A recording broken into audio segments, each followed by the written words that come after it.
Welcome everybody. Thank you for coming. It's a pleasure to be invited to present on this research that I've been doing for now a couple of years actually, still kind of ongoing. But I want to start off by just thanking the founding director, Tommy Mayberry, for this invitation, as well as educational developers Matthew Dunleavy and Jenny G. Really, really appreciate this invitation. Everyone else in the Yorkville University Toronto Film School, CTEI, who was involved in organizing, coordinating, and promoting. I know that's a lot of hard work and there's a lot that goes into organizing these kinds of events, so really appreciate it. So the title of my presentation today is Gen AI, SoTL, and some insights from my postdoc research. And I've basically structured it in three parts. And feel free at any time to put a hand up. I'm pretty good at sort of like managing the chat, the hands that are going up and whatnot throughout presentations like this, or at least I think I am. So if you do have questions throughout, please, interrupt me.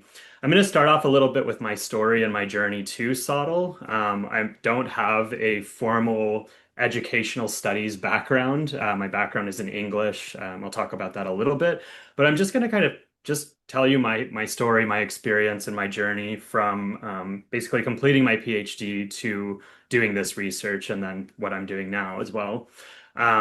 I'll focus sort of the core of the presentation will be on the research itself. So if you are interested in the integration of Gen AI or responding to addressing Gen AI in your teaching practices, some of this might be of interest to you.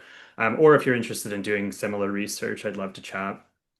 And then I'll end with just some very kind of like high level insights and advice that I feel like I can share as someone who kind of came to SoTL from a very, I feel anyways, different discipline. And the study I'm doing is very, very different than the work I did during my PhD as well. Before I get started, though, a couple things. I wanted to draw your attention to the Gen AI disclosure statement or acknowledgement I've included on this slide, kind of as an icebreaker, just to prime you for some of the content of my research. Just out of curiosity, has anyone seen a disclaimer or like a disclosure like this, or do you all use that disclaimer? I didn't advance the slide fully, just underlining the disclaimer there, the disclosure. Yeah. So throughout the presentation, I will kind of note a little bit more on how Gen AI was used. I have an acknowledgement that's a little bit more detailed at the end, but I've realized that it's become kind of hard to track, and it all kind of like feeds into my research and intersects with my research. It's a little bit hard to track like due to the nature of how you iterate with Gen AI. So these slides, as many of our slides, kind of have this long life of being sort of like taken from one presentation and mashed into another. I've presented this research at many different conferences. I've used Gen AI Claude as the model I use to think about ways to reframe content for different audiences. So I just like to kind of be transparent about that because it's one of the areas of the research I've done where we've looked at how professors, how instructors are thinking about transparency and generative AI use in the classroom. So always good to model that for everybody. I'm going to start with a land acknowledgement as well as a sort of shout out to this project, Abundant Intelligences. Many of you are likely joining from different parts of the nation we typically call Canada. I know everyone's probably in very different places. I want to acknowledge that I'm joining you all from the city currently known as Hamilton, Ontario, where I live, learn, teach, work, and play. And this is the traditional territories of the Mississauga and Haudenosaunee nations within the lands protected by what we call the Dish with One Spoon Wampum, which is an agreement that we each do our part to share and care for the land and resources around the Great Lakes, which I feel truly fortunate and privileged to have access to. I actually had to drive to Buffalo this morning and just sort of driving to Buffalo and back, like really, early morning actually, just makes you realize like how beautiful and rich the land is around this area. So I'd invite all of you to take a moment to reflect on the land on which you are currently situated, your relationship to that land. Consider one way, small or big, that you can contribute to decolonial efforts within higher education, as well as your communities more broadly. And so within the context of my research on Gen AI, I always try to begin my presentations by highlighting the endeavors of the Indigenous Protocol and Artificial Intelligence Working Group, as well as this sort of offshoot project called Abundant Intelligences. These are groups, this is a group of researchers, artists, activists, intellectuals, and technologists who share the goal of envisioning how indigenous knowledges, traditions, and systems can expand and transform AI for a more just, equitable, ethical, and sustainable future. So I would really invite you to check out their website, check out their publications, and I'll take a moment as well just to note, you'll see the QR code here. That'll take you to the website. And I do throughout the presentation have QR codes kind of scattered about, so you can scan them and get to them quite easily. And thank you, Matthew, for throwing the link in the chat. Okay, so just a quick background, intro, sort of background on my, I guess, academic professional profile. So my PhD is in English from York University. I finished in 2021. It still feels very, very close. I currently work at McMaster as an academic skills program coordinator. I essentially oversee the undergraduate and graduate writing programs at McMaster. So I have a bit of weird trajectory. We'll get into that. But I come from English, a very traditional, sort of conventional literary studies background. Did some research as a postdoc with the MacPherson Institute on generative AI and assessment practices. The MacPherson Institute is the Center for Teaching and Learning at McMaster. And when that postdoc was finishing, there wasn't really an extension, but a position opened up to essentially work at what most universities would refer to as a writing center. So I'm kind of like back in a more traditional role for someone who pursued a PhD in English. But the fact that I've done this research has opened up a lot of opportunities for me, and I'm still working within spaces on generative AI. We have expert panels at McMaster, and I'm part of the teaching and learning panel. We recently, a team of four of us, received a grant to do research on student perceptions of how instructors are using generative AI for evaluating and grading work. So that's going to be really great. But just to say, like, I'm kind of in many, many different areas. And so the way I actually got to that postdoc, the real reason I got involved with SoTL, which is, the postdoc really was a SoTL research project, began with my first real encounter, I would say, with generative AI in education. So I finished, as I said, my PhD in 2021. I was working as a TA, as an instructor sessionally. And in the fall of 2022, I was serving on Seneca Polytechnic's Academic Integrity Committee. I'm not sure if any of you have ever served on a committee like this, but it's essentially like being on this third party that makes decisions based on evidence that professors present when they have a suspected case of academic dishonesty. The students are allowed to respond. Every institution kind of does it differently. But what happened in the fall of 2022, if you kind of connecting the dots here, the fall of 2022, ChatGPT is released in November. And towards the end of that term, we did receive a case that included like pages upon pages of documentation. Like this was like a tome. Typically, instructors would send us, the students' work with a PDF, some things underlined here or there. They might send us two samples of the students' work to say, like, look, this is much, these are assignments that were turned in 2 weeks apart, and they're very different in how sophisticated the language being used is. But in this case, like I said, we received this kind of investigative report, which like detailed, I mean, I swear this was like 30 or 40 pages on a single essay. And so the things that the professor flagged were lack of engagement in the class until the final assignment, made up sources. This was a course on film, and it was a course on film adaptations, but the student was citing the book versions of the texts versus the film adaptations. And so it was pretty clear that something suspicious was going on, but the committee didn't really have, I think, the experience or tools. You can imagine in December of 2022, like literally, a month, less than a month after ChatGPT is released into the wild, didn't really have the tools required to make an informed decision. And just as an aside, the student even like threatened to get the Toronto Star involved. Like it was this whole thing. But that was really kind of the moment that had really a significant impact on me. It caused me to start asking questions like, what is the future of higher education going to look like? Can I, as an individual instructor, I was teaching sort of general education courses where they were very writing heavy, cultural studies-ish adjacent. So, I was thinking, can I continue to use those kinds of written assignments that I'm familiar with, the essay, the written reflection, close reading assignments, reading responses, journaling, like all the things we kind of use to assess critical thinking or engagement with some kind of cultural object. So when a friend, and in fact, the CTEI's very own Matthew Dunleavy, sent me this post for a postdoc, he said there's a postdoc at McMaster in Gen AI in their teaching and learning center. You might want to take a look. And so I thought, why not? And I applied for it and I was successful. And so this is what really led me to my first contact with SoTL.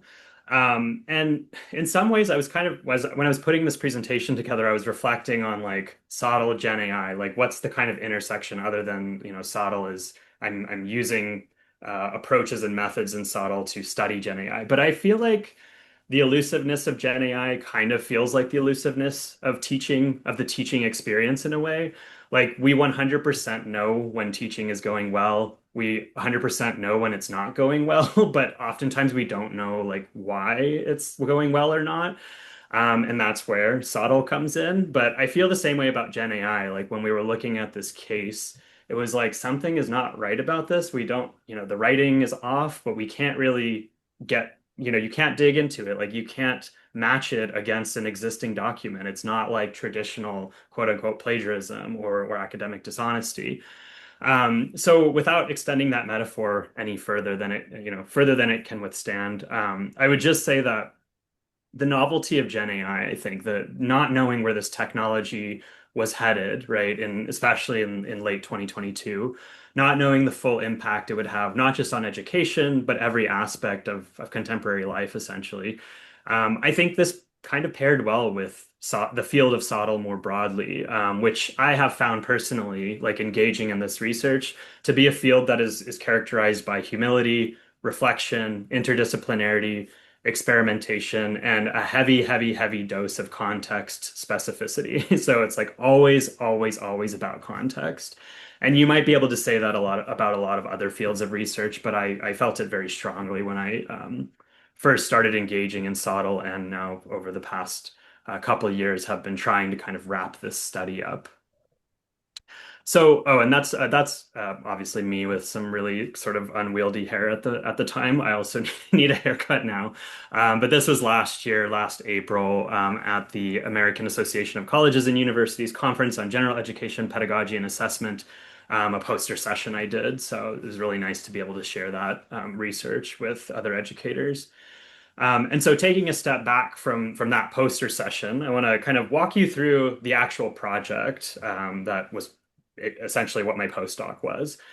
So in the slides that follow, I'll go from sort of the blurry beginnings of the project to what I would say is, a somewhat less blurry state in the current moment. So at the beginning of this postdoc, I was really thinking about the form, focus, and scope of the study. So I guess to give a bit more context, there was no study. There was nothing. It was basically, we want to do something on generative AI and higher education. What do you think you can do? Okay, do it. So I was really given complete freedom within the bounds of resources and all, of course, those kinds of things to do whatever I wanted to do. And so a few key areas of impact emerged in kind of my initial research, I would say. So first, academic integrity, obviously very top of mind for a lot of instructors and institutional leaders. Job readiness, how do we prepare students for the careers that they're going to eventually hopefully have? And, is AI going to be part of that? Do we need to teach that? Is it the university's role to teach that? Accessibility and inclusion, right? Like, how does this affect students with disabilities? How does it affect first generation students differently? Where do accommodations fit into this? Is there the potential to increase the digital divide? So students that potentially have access to technology, more sophisticated technology, or they have more support with technology, like say K through 12, and then they come into the university, and are they at an advantage? Is that exacerbating that divide? It could be a rural urban divide as well. And finally, learning processes. Like we're obviously really interested in the learning process. How can AI customize or personalize learning? Is there the potential to of de-skilling with AI, where students either don't have the opportunity to practice a skill in the first place, or they lose certain skills because they're using AI to do them now. And this is not necessarily a bad thing. Like we de-skill all the time when new technologies are introduced. Most students are not using a card catalog. I don't think a student would know how to use a card catalog if you put one in front of them, but they do know how to use, hopefully most of them, how to use a search engine database to find articles and books at the library. So that's an example of de-skilling, not necessarily a negative thing. And then finally, cognitive offloading, which I will talk about in a second. Basically, offloading tasks, mental tasks or cognitive tasks to technology, different forms of technology or tools. And so really when I was thinking about this, I realized like all of this is tied up in assessment. So let's tackle assessment in some way. So that was how I kind of narrowed into assessment. And from my teaching experiences and my own sort of pedagogical perspectives on this issue of assessment, not to mention, of course, the numerous conversations I engaged in, the following research questions emerged. So first, what are the common features or elements of student assessments that have been designed with the goal of either integrating generative AI into the process of completing tasks and achieving objectives, or minimizing the impact of generative AI on the integrity of existing assessments? So to simplify that question, like how are instructors potentially integrating Gen AI into their assessments or redesigning them to be more quote unquote AI proof, which I don't think is actually a reality, but that's another conversation.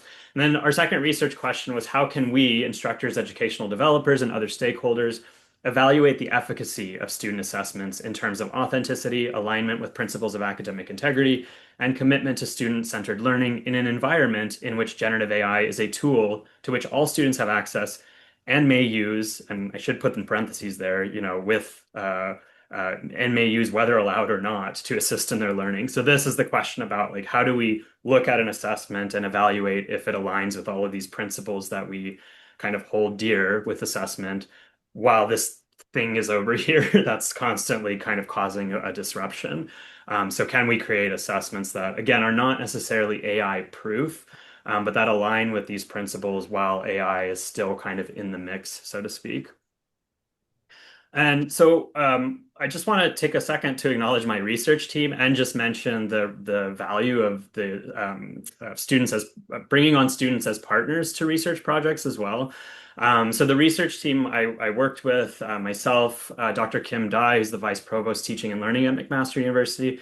If anybody is in AI spaces within higher ed, you probably know Dr. Aaron Aspenleader, who formerly was a special advisor to the provost on generative AI at McMaster. And then I had, as I mentioned, two student partners, which were like the student partners were so key to actually analyzing the assessments we got, thinking about this framework that I'm going to show you later. So Ian Steinberg, who's still pursuing his PhD, I believe, at McMaster, and then Amna Durrani, who I believe graduated, but she was in mathematics and statistics. So an undergraduate perspective, a graduate perspective. The only thing I wish is that they could have had more hours. Like I didn't have enough to pay for a number of hours that really would have helped even more. So as you're thinking about, if you are thinking about engaging in a SoTL project, I would highly recommend thinking about how you can get student partners involved as well. So just a breakdown here of the methods and structure of the study. So from September 2023 to today. So prior to September 2023, I think I started in June of 2023. That was the whole iterating on the study design, thinking about what we wanted to look at. But in September of 2023, we sent out this survey, very simple survey, other than it did request for an assessment. So that was the big ask was, can you submit an assessment, again, either that integrates Gen AI in some interesting way, or you think you've designed to be AI proof? And we got a good mix of both. So I can give you some quick numbers. We got submissions from 16 institutions in 3 provinces across 14 disciplines, ranging from professors who have a range of less than 1 to 40+ years of teaching experience. So not the biggest sample size when you think about how many we actually collected, which was 16, I believe 16 or 17. But institutionally representative, it's really nice, a lot of different disciplines. And I think the teaching experience thing is really key as well. Because we see that newer instructors have a certain set of concerns that older instructors may not have, or I shouldn't say older, instructors who have more experience. Um, so yeah, and then we had breaking down the those that's kind of the population, the 16 institutions, the representation there. But the actual assessments, we had 21 assessments submitted. 16 of those were redesigned to incorporate Gen AI. Four were redesigned to limit the impact of Gen AI, and then three were not redesigned or altered at all because the instructors perceived the integrity of the assessment to be unaffected by Gen AI. So they felt the assessment was good as is. And I'm still in the process of sort of working through the analysis of the assessments and some other data, but so I'm not really sure where I'm going to land with whether those assessments were truly AI proof or not. And then 13 of the assessments, I have a QR code later, but we've shared them online under CC0 1.0 license, so complete open use license as an OER. So instructors across the world, I get quite a few hits on this website. I've seen it on different lists of resources, which is really awesome to see. I think that kind of output is super valuable as part of this kind of research, and I'll talk about, considering what kinds of outputs you want as part of your research project as well. I think, we tend to just go to like publication, but there's also like a lot of different kinds of outputs that you can produce or generate from this kind of research. So after we collected these assessments, my two student partners and I looked at them. We collaborated to come up with this initial design framework, which I'll show you in a second. We started publishing the assessments that professors gave us consent to publish under this license. So this is the website, genaiteach.ca. Thanks, Tommy. And then I did follow-up interviews. So this is what kind of took up a lot of the time. And I was hired into my new position in April of 2024, which put a real kind of wrench in this whole process. But the follow-up interviews we did with, I want to say, the numbers are escaping me, but I want to say 14 or 15 of the participants who initially submitted a survey. They're about an hour long each, so we're somewhere around like 200,000 words of like rich textual data to really get the depth and context behind these assessments. So to ask questions about, again, like you said, it was AI proof. How did it actually go? What was your experience? What would you change? And then now 2025, I just put the year there because I have no idea. I'm really aiming for the end of this summer to have a paper published, or at least in the process of publishing.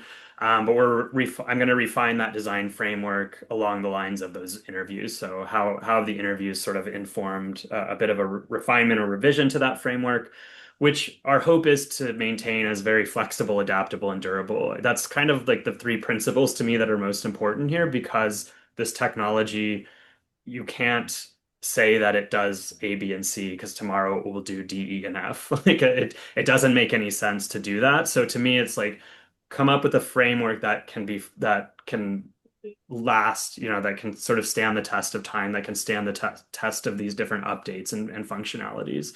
And so hopefully I'll share that with you in a second, and hopefully you'll agree that this has the potential. Okay, so we're going to talk a little bit about the research foundations of our project. So that's the project, but of course, being a good researcher and scholar, we do our homework. I've got my literature review, and we kind of have, I would say, two key areas of research that inform how we approach this. The first being research that focuses on modeling different kinds of student AI interactions.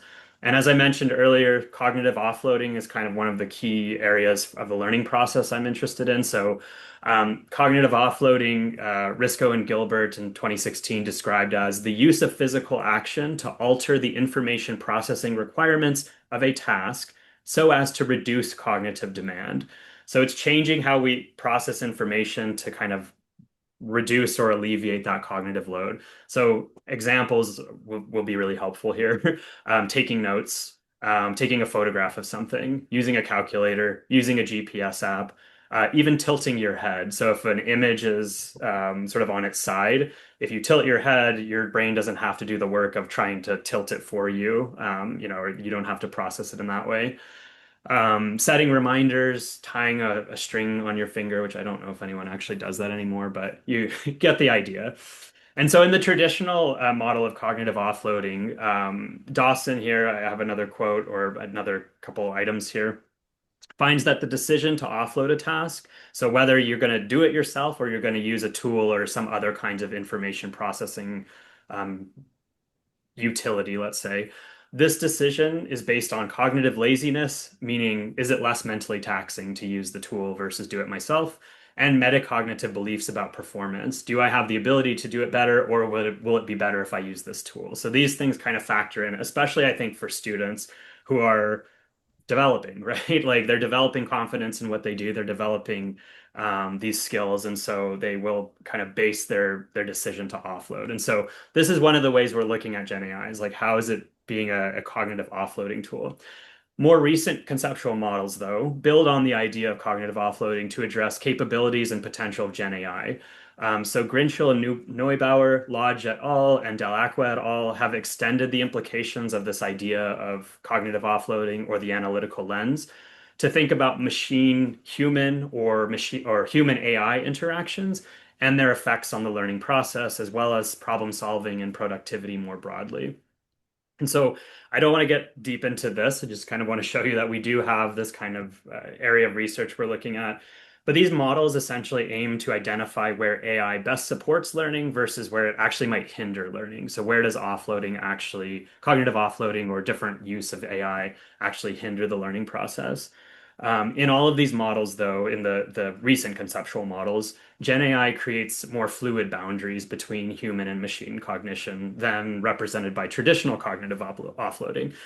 When you think of traditional cognitive offloading, it's usually pretty easy to tell where the machine ends and the human begins. With Gen AI, and that's, even to kind of call back to my opening around how much I've iterated with Gen AI on these slides, I could not tell you at this point really like where I end and Claude begins. We're kind of buddies and we're partners in this presentation at this point.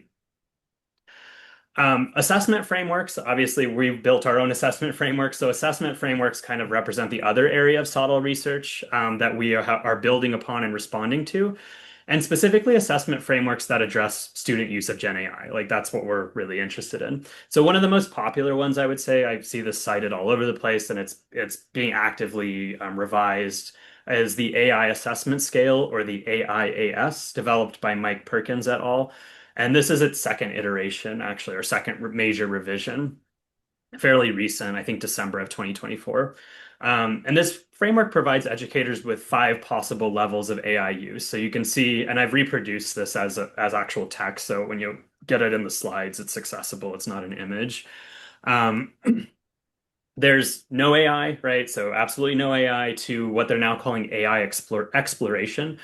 Previously, there was another element or level in here, and it actually ended with full AI. So full AI was 5. They've kind of shifted things here now, and they're saying AI exploration is sort of the highest level of AI integration into assessment. Some example instructions for students are provided in this table, so you can see like you must not use AI at any point during the assessment. You must demonstrate your core skills and knowledge. So the way that you can communicate this to students. If you check out the full article at the QR code or the DOI, they give example assessments for each category as well, which I think is really helpful. So as you can see with this kind of scalar or linear model, you can kind of move up or down based on your comfort level with AI, as well as your intended learning outcomes, right? The idea is like you're not supposed to allow AI um, to what's the word I'm looking for? To compromise any of your learning outcomes. So you need to think of like in any of these categories, is one of the things you're allowing students to do with AI one of your learning outcomes, then you might want to shift your AI use to a lower tier or a lower level. So some of the benefits to this kind of framework include obviously clarity and direction, and the authors are pretty straightforward about that. Like they want something really clear and practical and actionable, pretty easy to follow, has task-oriented examples. But I'm kind of concerned with these models. Like they don't really work for me. For some reason, well, I have a few reasons. These kind of scalar or linear frameworks. I think the thing that really bothers me is that there's a hierarchy implied in these levels. And it's funny because when I was building this presentation, I realized I had to switch to their newest revision. Their old revision was green, or oh, sorry, it was red with no AI and green at exploration or at full AI. So it's much easier for me to make this argument, this like visual rhetoric argument, where I was like, look, they're even saying like red is bad and green is good. Like we need to get to full AI. So they've changed the colors here a bit, so they're throwing off my argument, but they're still like 1 through 5. These are presented as levels in my mind. And even if that's not the intention, I think there is a rhetoric behind here that is suggesting that more AI equals more complex thinking. And for me, I don't buy that. Like, I don't buy that planning is less complex than exploration. Planning can be a really complex skill. So I don't know if, like, I just don't see this as like a gradation or sort of like a ladder that you want students to sort of like go through from 1 to 5.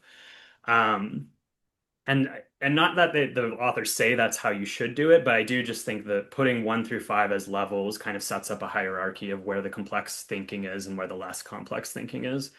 And then the other thing is, I do think this kind of hierarchy, as I kind of suggested, referring to the previous higher red and green one table, I think it implies that full or exploratory AI adoption is kind of the ultimate goal here, is that we're trying to kind of get there. Even again, if they don't say that outright, there is a kind of visual rhetoric here. I think there's an argument being made that like the future is in 4 and 5, and we should kind of get out of one.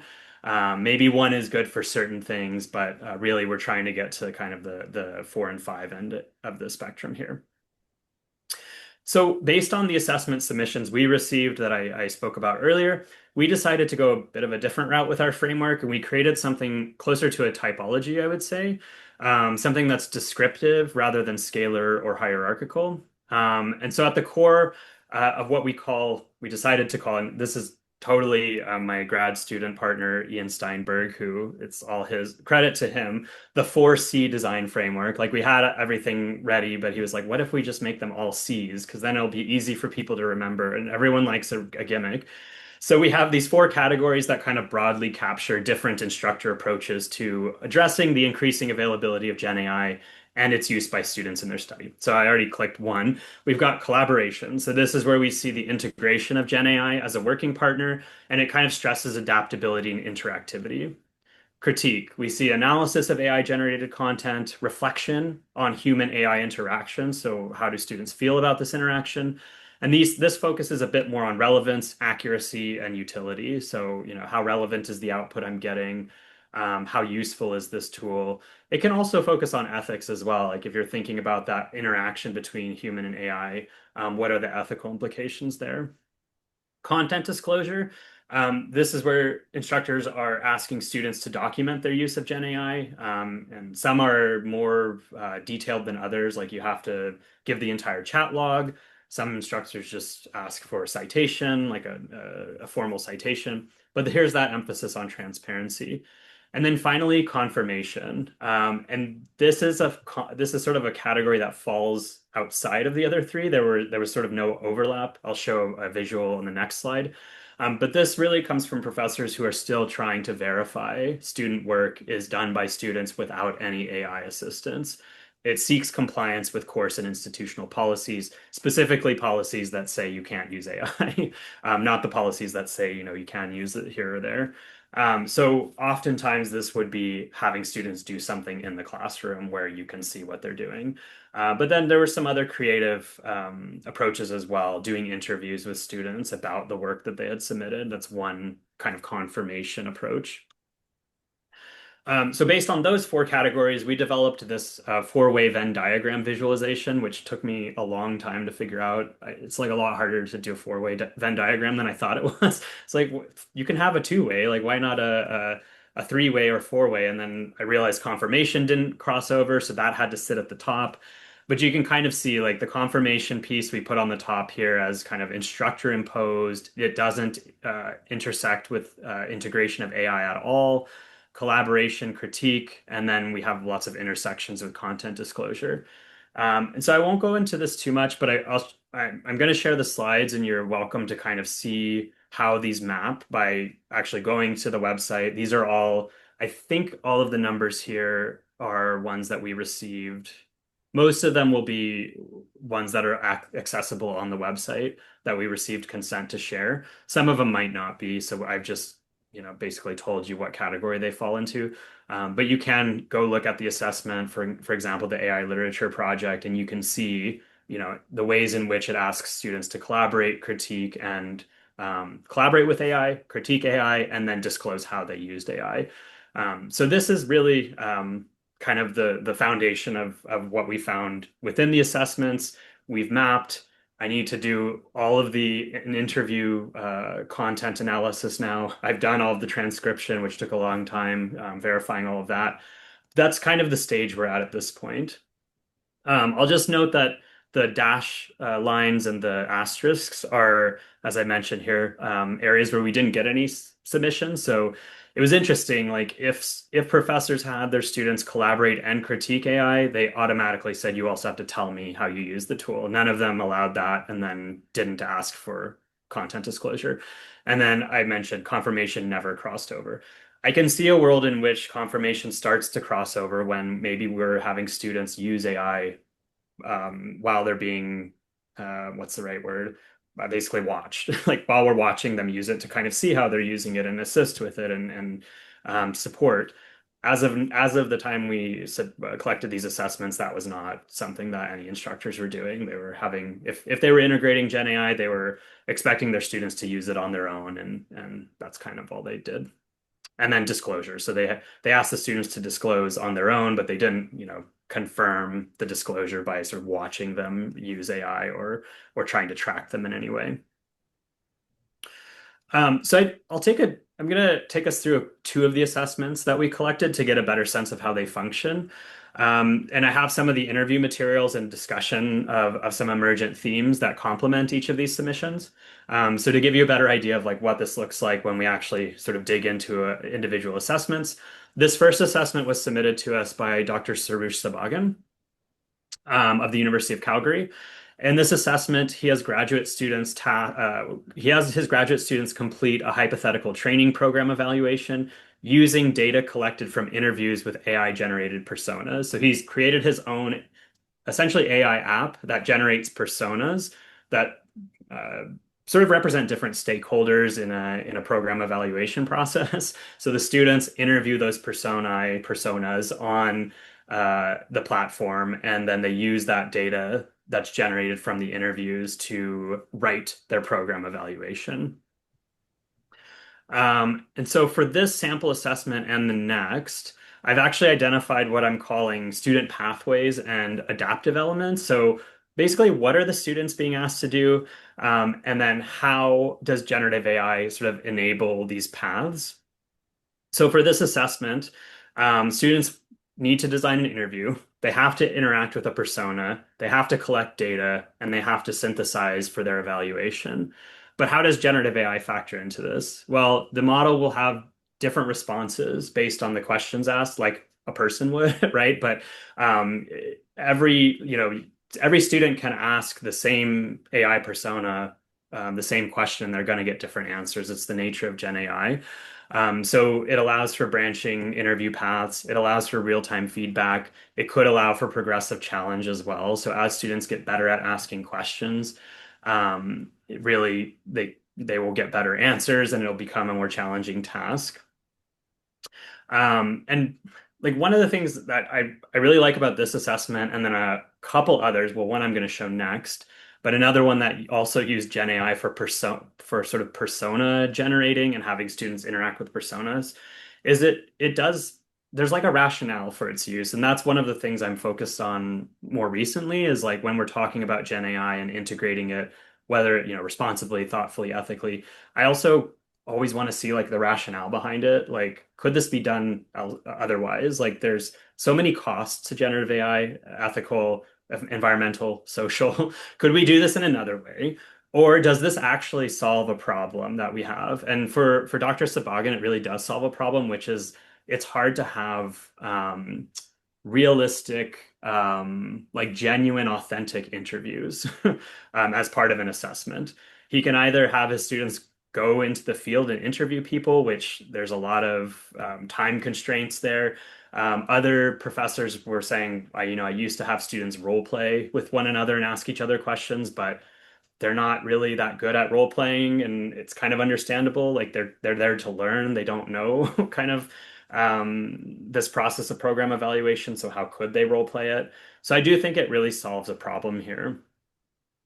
And so for Dr. Sabagan, generative AI has the potential to enhance assessment for learning rather than assessment of learning, especially if educators are willing to take the time to identify course and program level gaps. And so he told me, I just mentioned this, the gap at the programming level concerned research interview skills. At no point, he said in the program, was there a sort of course or a module or anything on learning how to interview.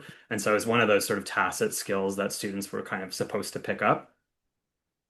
And so, yeah, I think there's a rationale behind this. We also talked a little bit about debates around ownership, authorship, and originality. Um, yeah, and yeah, the ownership or authorship and originality opens up another sort of can of worms altogether. Thinking about, how we're going to move forward with these ideas with generative AI circulating. For example, like this makes me think of the fact that I now working in the writing and academic skills unit at McMaster. Like I don't, every student I meet with almost has Grammarly installed already. Like it's a default, and Grammarly now has AI integrated into it. And so to go back to those kind of like ideas about cognitive offloading and machine and AI, machine human or human AI interaction, I don't think we've determined where that sort of line is yet, if there is a line. If a student uses Gen AI to work out all their initial ideas, but then puts it away at the writing stage, who is the author of that text? Like, I think we're still kind of at that stage. Um, and then the one last thing I'll mention is despite his enthusiasm for Gen AI, Dr. Sabagan did note that this technology, like all technology, will always benefit some learners while disadvantaging others. So I think there is a lot of emphasis right now on how it can benefit learners. But his suggestion is always that it shouldn't be forced. At this point, alternatives should be offered for students who it actually might have a negative effect on. So I have one more example of one of the assessments. This one was submitted by Dr. Peter Paolucci of York University. And I mentioned it shares some key aspects with Dr. Sabagan's submission. It leverages Gen AI to create interactive personas. It relies heavily on students' abilities to ask good questions and give good instructions. Dr. Paolucci's assessment differs, though, in that he asked his students to create their own personas. So he basically asked them to create an editor persona based on best practices and good principles of editing, and then feed it a bad, quote unquote, bad text and evaluate how good of an editor it was after they created that persona. So similar to Dr. Sabagan's assessment, Gen AI enables the student pathways kind of from this first to last step. So we have the persona development. Prompt engineering was a big thing that Dr. Paolucci was interested in as well. Editorial practice, error identification. But through the use of Gen AI, prompt refinement, again, he had this error complexity scaling too. If you look at the assessment, he actually gives like 1.4 multiplier for their mark because he feels like this is a harder option. So he also provided a non-Gen AI option, which I thought was an interesting finding or yeah, interesting thing to learn in that interview. And then like feedback sophistication. So similar to these interviews, like you're going to get it's garbage in, garbage out principle. You're going to get better feedback from better prompting, from better persona creation. Same way you're going to get better answers from asking better questions. So the ability to allow students to continue to iterate on those prompts, I think, is where some of the learning will happen with these two assessments. So this is some of what Dr. Paolucci told me in my interview with him, and you can really see his focus on process. So this process orientation in the assessment, multiple levels of process. So the process of learning how to edit, the process of instructing an editor, so teaching someone how to edit, the process of evaluating another editor's work, and then the iterative cycle of just editing and writing more generally. So we know this as writers. Um, and so I almost got the sense that from this interview, the creation, implementation, and results of this assessment were a learning process for Dr. Paolucci as well. He said he would continue using the assessment, but with a few changes here and there. He also stressed the need for a little bit more student accountability in this kind of assessment, perhaps more so than a traditional non-Gen AI enhanced assessment, which I think comes with its own challenges when we have to create mechanisms for more student accountability. It's more work on the part of the instructors. He made time for regular check-in meetings with his students. Assessment for learning is here again, but it can't take place without commitment on the part of the students, right? And then finally, we had a brief discussion about encouraging AI literacy among instructors, which was he had a lot to say about actually. And one of his sort of assessments here, not assessment, but I should use a different word. One of his conclusions was with few incentives for instructors to learn and incorporate this technology.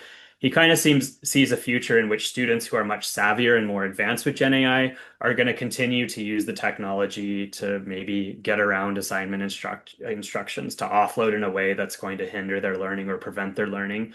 And instructors aren't going to be able to detect this. But rather than leave you on that kind of a negative note, I'll end with this quote. I'll wrap up this part on my research with a quote from educational scholars Margaret Behrman and Rosemary Lucan in their chapter, Preparing University Assessment for a World with AI, Tasks for Human Intelligence. And interestingly, this is 3 years, essentially, a little bit less than 3 years before the public release of ChatGPT. Behrman and Lucan suggested that we should be directing our students towards things they can do better than machines. And this is still at the core of what I'm doing with this research. I think this still holds true even as Gen AI becomes more and more advanced with each passing day, week, month, year. If we can identify and direct our students towards things they can do better than machines, I think we may find ourselves, I hope we'll find ourselves worrying less about their use of Gen AI and potentially discovering new ways to effectively integrate the technology into teaching and learning in higher ed. Because if we can identify what they can do better than machines, then maybe we can say, it's time to allow them to use Gen AI to do these things that, again, aren't part of the learning outcomes, that will free them up to do more of the human thinking, the things that we really want them to do. So I had a slide where I was gonna see. I only have 10 minutes, so I don't want to. I want to leave a little bit of time for questions, but I'll just leave this here for you to ponder. Thinking about all of this. What SoTL topics would you like to explore? I won't open it up for like an open forum. I thought maybe I'd have a bit more time, but as usual, prepare I prepared too much material, really. But I do want to leave you with some, again, like I said, sort of high level insights or pieces of advice I would give to anybody who's a newcomer to this, or maybe if you're not, if you're experienced, you'll still find some of this useful. I would say first, like find a guide. Honestly, I used the image here, Bishop Clark and Dietz Ohler's Engaging in the Scholarship of Teaching and Learning. I think it's from 2012, so maybe a bit dated, but I mean, it had kind of the foundations that I needed to get started. And there's many others that your educational developers can recommend, I'm sure. I think the best way to generate ideas for this kind of project and for our teaching in general is through reflection, right? So reflecting on teaching practices and experiences. Um, Having conversations with others is super important. Finding out who can support you at your institution. Are there others?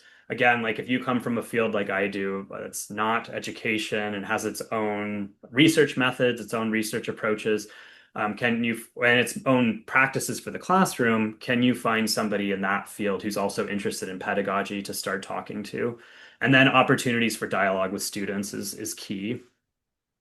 And then finally, have a general sense of what you want to investigate, start doing some initial research, um, start building that sort of foundation for finding a gap in the literature. Where are you going to kind of place yourself, position yourself?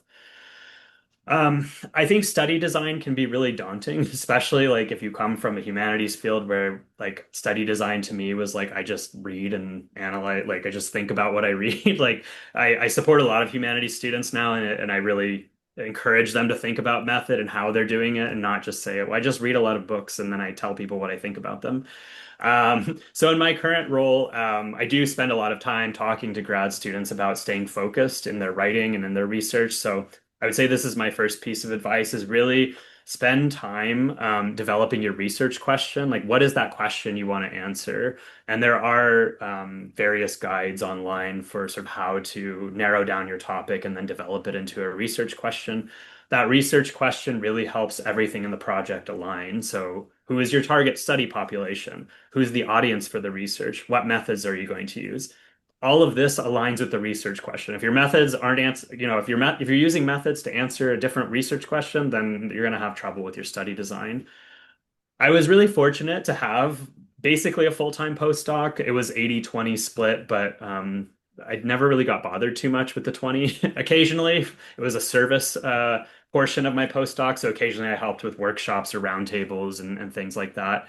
Um, but I really had a lot of time to dedicate to this, and you might not have as much time. But you still, regardless of how much time you have or don't have, make sure the project is realistic. Ethics is a huge undertaking. It can be a huge undertaking, especially if you've never done it before. I never engaged in research with human participants. There's particular ethical concerns associated with SoTL, especially if you want to do research in the classroom and you want to do live research in the classroom where students' grades are at stake. So you really need to think about that. And one of the reasons why I opted not to do in-class research because I was not as experienced and I didn't feel like I wanted to go down that path. Recruitment was my biggest challenge. So if you're going to do something where you need a large population to respond to a survey, start thinking about how you're going to get them to respond because it's not easy. It's like it is very difficult to incentivize. And then finally, spend some time early on identifying goals. And really, I think, again, like what impact do you want to make and what are your outputs? And so because I felt like my research was so exploratory, and like I said, Gen AI is constantly shifting. I did feel that an OER would be like the most valuable thing at the time versus like trying to rush to publication. So we built the OER first, and I said, let's get these assessments out there, and I'll go to a bunch of different, conferences and talk about the research, and that's how I'll get people interested. And then I'll say, here's the OER that can actually support you in maybe implementing some of this work we're doing or some of the ideas that we've gathered from instructors. So I have left exactly 5 minutes for questions. I don't have a hard stop at 2. I don't know if these have to stop at, on the hour, but I'm happy to stick around for like 10 minutes, 15 minutes even. My 2 o'clock canceled, so I am good. But I want to say thank you again to everyone for coming. I hope, something here was sort of interested you in some way, whether it was just hearing about how I ended up doing this kind of work, the work itself, or maybe some of the more practical insights. So happy to take questions. And then I do have like I said, my more in-depth acknowledgement here of AI use. Again, my postdoctoral research team and some image credits. But I will share these, Jenny. So happy to have them circulated to all the faculty.